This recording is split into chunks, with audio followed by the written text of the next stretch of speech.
Finally, Mercury retrograde is over, right? Over! And Libra gets a little special moon job or something here? Yes, Mercury is direct. Oh, you're too funny. Mercury is finally direct in the sign of Libra, which is a wonderful thing in and of itself, so we don't have to worry about that till the end of the year. But it's joining the new moon in Libra, so since Mercury is going direct in Libra, and it's the new moon in Libra this week, I thought everybody needs to know what they can do with that very, very positive energy. So Libras alone can get what it is that they want. They are in the spotlight for one reason or another.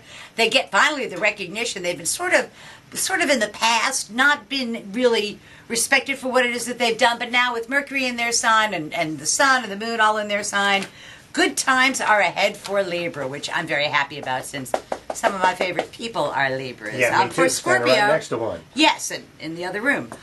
For Scorpio, not so much. This is a time of taking a step back and regrouping. Scorpio went through a terrible time between 2012 and 2015, and that's over and done with. And now they really want to take a step back and go, I'm glad that's over, and begin to plot and plan how they're going to pick the pieces of their life up and go forward, which is a very cool thing for them. So it's a good time just to take a step back and regroup. For Sagittarians, great time to reach for the brass ring. It's a great time because people are going to be more than willing to help the Sagittarian get what it is the Sagittarian wants, and there's nothing like manipulating a group to make the group work on your behalf, which I think is a very cool thing. For Capricorns, 10th house of career and public standing, and they're making some career decisions, and decisions are being made about their career for them, and it should have a fairly positive outcome because the equitable, not fair thing, but the equitable thing is going to happen for them.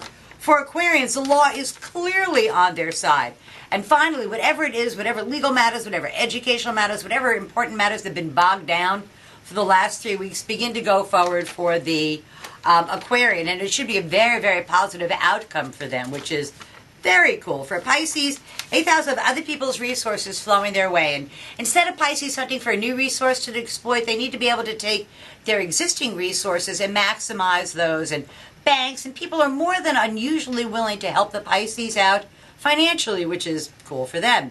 For Aries, it's in their 7th house of partners. And Aries are going to find that everybody is pointing at them saying, it's you.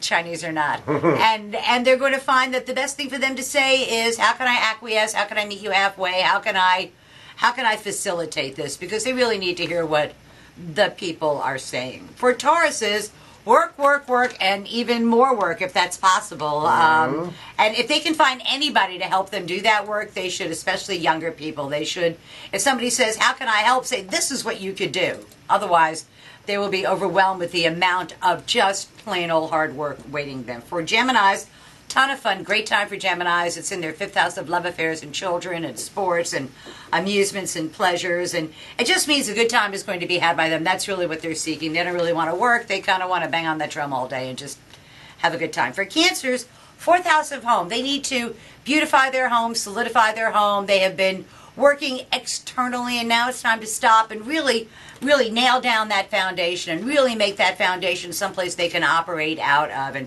remember, when you start to paint, whatever wall you touch, that one looks dingy after that. So for Leos, great time. The pace of their day-to-day living is about to pick up.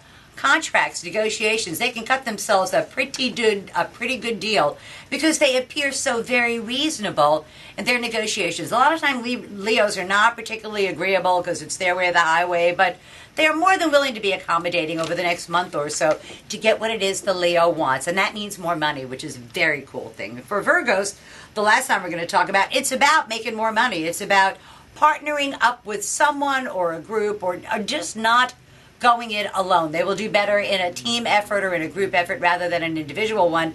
But the upshot is more money for Virgo, which everybody says hooray, hooray for. So that's tomorrow's news today for the new moon this week. Mercury going direct into the 12 signs of the zodiac. Sounds like good news. See you next week. Finally, always a pleasure.